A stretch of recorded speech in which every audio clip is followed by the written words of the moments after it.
ఆత్మవిమర్శ చేసుకునే స్థాయిలో ఉన్నారా, పరనింద చేసుకునే దశలో ఉన్నారనుకుంటున్నారా?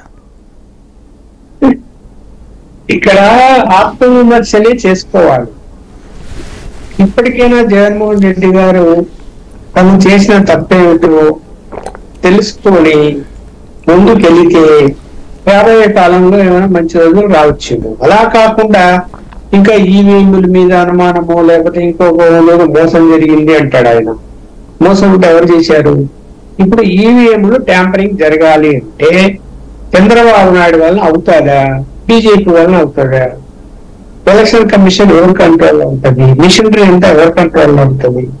ఏదైనా ఇన్ఫ్లుయెన్స్ చేయగలిగితే ఎలక్షన్ కమిషన్ మీద బీజేపీ చేయగలుగుతాదేమో కానీ తెలుగుదేశం చేయలేదు. పొత్తు కుదిరించినంత మాత్రాన చంద్రబాబు నాయుడు చెప్పేది బీజేపీ వింటుందే. ఒకవేళ బీజేపీ విన్నదనుకో, అలాంటి పని చేయదలుచుకుంటే ఒక చంద్రబాబు నాయుడు కోసం ఎందుకు చేస్తారు? దేశమంతా చేసిందరు. ఎందుకు 244 సీట్లకే పరిమితం అయిందరు? 400 టార్గెట్ వరకు వెళ్ళిపోయిందరు. ఈవీఎంలు ట్యాంపరింగ్ చేసింటే చేయలేదు. ఎక్కడ యూపీలో 30 సీట్లు ఎట్లా పోతాయి? మరి అది ప్రాక్టికల్ గా ఆ నింద కరెక్ట్ కాదు. అది నిజంగా ప్రజల్లో ఏమి చర్చ జరిగింది? ఇప్పుడు అన్న మిత్రులు ఇద్దరు తెలుగుదేశం మన బీజేపీ జనసేన మిత్రులు చెప్పినట్టు అనేక అంశాలు ఉన్నాయి. జనంలో అనేక అంశాలు చర్చకు వచ్చాయి. ఇప్పుడు ధరల పెరుగుదల, అసలు పవర్ రేట్లు ఎన్నిసార్లు పెంచారు విద్యుత్ ఛార్జీలు, తర్వాత హౌస్ రెంట్లు, హౌస్ ట్యాక్సులు, ప్రాపర్టీ ట్యాక్సులు ఎంత పెరిగిపోయింది అనుకుంటున్నారు? ఇవన్నీ భారం మీద పడినప్పుడు ఆలోచిస్తారు కదా, అరే ఏమైనా పెంచుకుంటూ పుట్టున్నారు, ఏమైనా చేసుకుంటున్నారు. ఇంకా ఎలా ఉండేదంటే ఈ వాలంటీర్ల వ్యవస్థ ఏదైనా మాట్లాడితే ఇప్పుడు బెదిరించే ధోరణిలో మాట్లాడతారు. మీరు నమ్మరు, నా ఇల్లుంది కడపలో.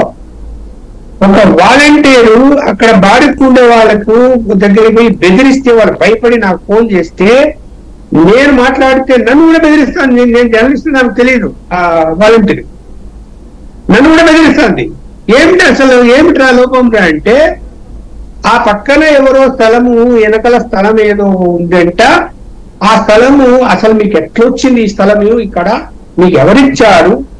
25 సంవత్సరాలు అయింది నాకు అక్కడ ఇల్లు ఉండబట్టి. ఎవరిచ్చారు? నీ దగ్గర కాగితాలని నాకు పంపించు అంటది. ఏం చెప్పాలి చెప్పండి? అంటే ఏదో ఒక రకంగా జనాన్ని రకరకాల మార్గాల్లో వేధింపులు జరిగాయి. జరగకపోతే ఇంత వ్యతిరేకత కనిపించదు అక్కడ. ఇప్పుడు పట్టుదల రెండోది ఏంటి? మీరు కులాల గురించి అనకూడదు కానీ ఒక సామాజిక వర్గాన్ని, కమ్మ సామాజిక వర్గాన్ని వాడిని టార్గెట్ చేసి వేధించారనేటువంటిది వచ్చేసరికి ఆ సామాజిక వర్గం అంతా లేచి కూర్చుంది. అమెరికాలోనే కూడా ఓటేయడానికి వచ్చారు. ఇక విచిత్రం చెప్పంటారా? 34 మంది కమ్మ సామాజిక వర్గానికి బీజేపీ ఇద్దరు కలిపి సీట్లు ఇస్తే 34 మంది గెలిచారు. ఎంత ఒక్కరు ఓడిపోలే అంటే ఎంత పట్టుదల అక్కడ కనపడింది. అదే రెడ్డి సామాజిక వర్గానికి ఇచ్చినటువంటి జగన్మోహన్ రెడ్డి గారు అందరి రెడ్లు గెలిచారా? మొత్తం ఓడిపోయారు. పిల్లవాడు ఎందుకు పట్టుదల ఎందుకు పోయింది? రెడ్ల సామాజిక వర్గం పట్టుదల ఎందుకు లేకుండా పోయింది? వాళ్ళు అట్లనుకుంటే మీరు అలా టార్గెట్ చేయొచ్చా? ఇప్పుడు సపోజ్ ఇప్పుడు చంద్రబాబు నాయుడు ఇప్పుడు వచ్చాడు, ఆయన ఇప్పుడు రెడ్డి సామాజిక వర్గం టార్గెట్ చేస్తే మంచిదని అంటామా? మనము తప్పంటాం కదా. టార్గెట్ చేస్తాడా? ఇవాళ జరిగిన దాడుల మీద కూడా చెప్పండి సార్.